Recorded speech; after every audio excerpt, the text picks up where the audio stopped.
What's going on, everybody? We are back again today with another fantasy football video. And in today's video, we're going to be looking at trading. Now, the key to winning your fantasy football championships, unless you drafted the perfect team, is to make trades in order to build the perfect team. Trading is so important, so underappreciated. So we're going to be looking at in today's video some buy candidates, some sell candidates, and also some hold candidates that should pay off for bigger value in the future.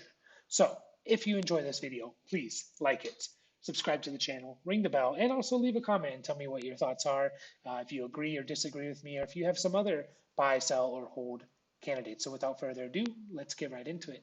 Now, our first sell high candidate is running back Cordero Patterson for the Atlanta Falcons. And don't get me wrong, I love Cordero Patterson, and I think it's a travesty that it took NFL coaches 7 or 8 years into his career to realize maybe we should get the ball in the hands of one of the greatest kick returners of all time. But I really think that if you have Patterson on your team, you should sell high. Now, after week one, Patterson actually finished as running back 5 in PPR league. So you might think I'm a little crazy thinking that we should trade him, but to me, that makes him the perfect sell high candidate. Now, this was actually Cordell Patterson's career highs in both rushing attempts and rushing yards. So to expect him to be that involved in the running game week after week in the 2022 season is a little unrealistic. Now, it's still early, but we did see this from Patterson last year. If you remember, from weeks 1 through 9 of the 2021 season, Cordero Patterson was actually RB7 in PPR leagues. However, from weeks 10 through 18, he fell to RB26. Still a good, usable fantasy piece, but not the player that you were relying on early in the year. The biggest reason being they stopped throwing him the ball. Cordero Patterson needs both rushing attempts and to catch the ball in order to be productive. He can't really be super productive for fantasy football if he's only kind of getting one of those things. Now, on top of all of that, Damian Williams was actually the starting running back for the Falcons in week one. He just got hurt early on, I think 10 snaps into the game. So we didn't even really get a clear picture of how the team planned on using Cordero Patterson. It looks like Damian Williams is going to be back and that Tyler Algier is probably going to be active for this game. So that could really cut into Cordell Patterson's touches. I truly believe that it's very, very possible that Cordell Patterson's value is at its all-time high after week one. So if you can put together a package with Cordell Patterson and maybe a lower-end receiver on your team and try to trade it for, let's say, like a Cortland Sutton, a T. Higgins, or maybe even someone like a Aaron Jones or a James Conner, I would do that in a heartbeat. Our second sell high candidate is Washington Commanders receiver Terry McLaurin. Now, McLaurin had a pretty good week one, scoring almost 14 PPR points and coming in as a very high end wide receiver 3 or flex. However, what if I told you that that just came on 4 targets, 2 receptions, and luckily had a touchdown catch and a big play? And even more, what if I told you that McLaurin wasn't even the number 1 target getter last week for the Commanders?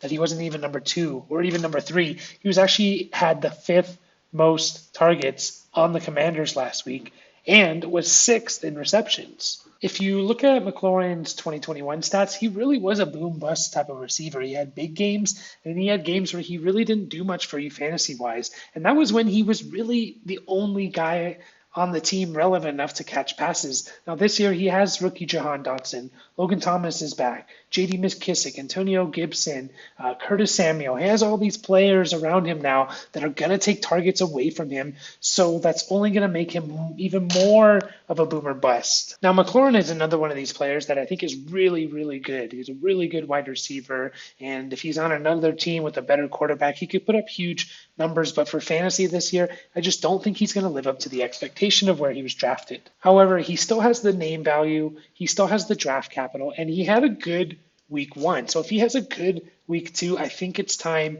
to sell McLaurin and upgrade. So if you could package McLaurin with another player and upgrade at receiver, maybe get a CeeDee Lamb or Deebo Samuel, a couple players that maybe people are low on, or maybe if you can get into like the Alvin Kamara range, I would do it 100%. Sell McLaurin now, especially if he has a big week two. Now, my last sell high candidate is none other than running back for the Cleveland Browns, Nick Chubb. Now, Nick Chubb in week one once again finished as RB19, putting up over 15 points in the PPR league. And honestly, he's probably going to finish as a mid to low level running back 2 this year, if healthy. Now, the fact of the matter is that Nick Chubb is going to be capped because the Browns just don't use him as a true 3-down back.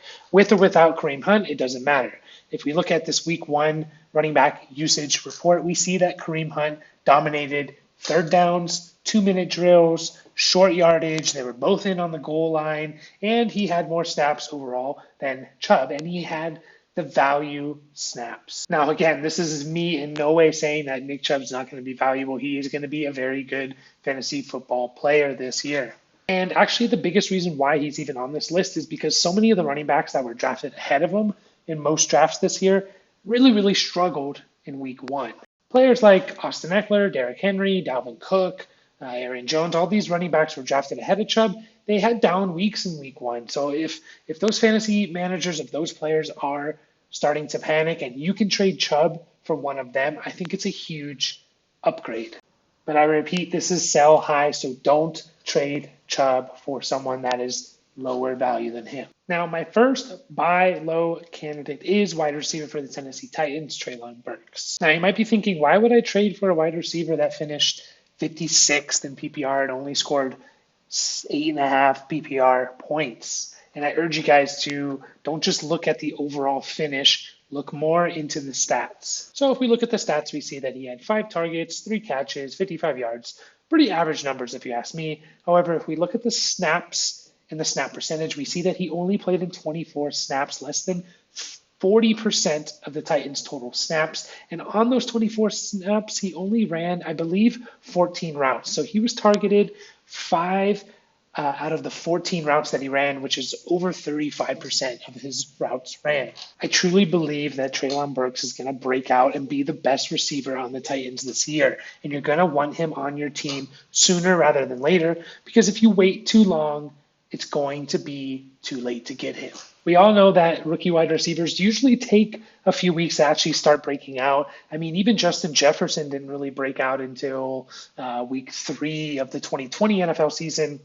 And if we go back to A.J. Brown, someone who played on the Titans under the current coaching staff, it took him almost until the second half of the season to put up his monster stats. And the best thing about Treylon Burks is that it's going to cost very little to get because people aren't that high on him right now. You might even see him on the waiver wire. If you do snatch him up, if he's on someone's team, trade for him now. Trade a receiver like a DJ Shark who had a good week in week one to get Treylon. The second player on our buy low list is running back for the Saints, Alvin Kamara. Now, the Alvin Kamara owners may be quite nervous with his only 7.6 PPR fantasy points and his RB 45 finish. And not to mention, he appeared on the injury list for week 2, and he might not even play this week. And on top of all that, there's still the possibility of a suspension.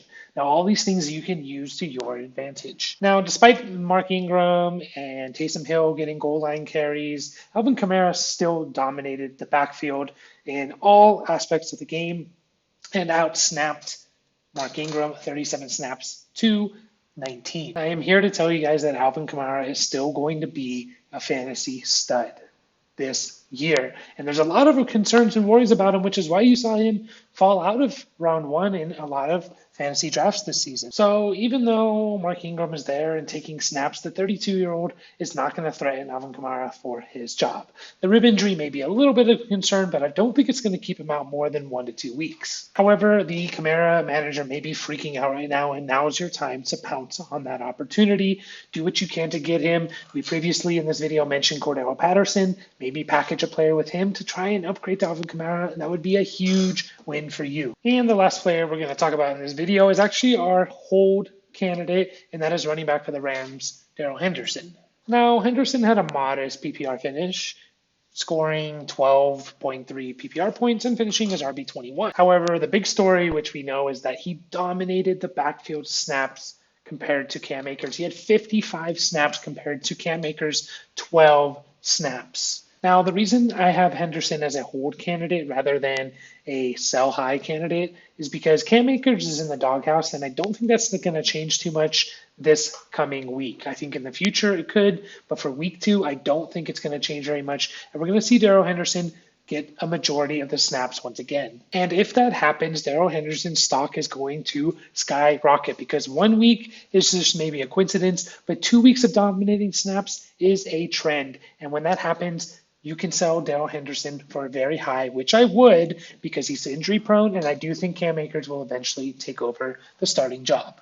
So there you have it, guys. Those are our buy, sell, and hold candidates after just 1 week the NFL season. Of course, this is always going to change from week to week, but I really, really encourage you guys to trade as often, not as often, but make some trades this year to try and improve your team. Always look for the right situations. For example, after week 1 of this year, you should have been thinking about, oh, Dak Prescott manager, can you trade him a quarterback if you have a second one on your team, or the Elijah Mitchell manager, losing their running backs. Okay, they have a need now. You should start looking at potentially trading them a running back to upgrade your receiving core or something like that. So hope you guys enjoyed this video. Again, please like the video, subscribe to the channel, and leave a comment, and I'll catch you guys next time. Good luck this week. Peace.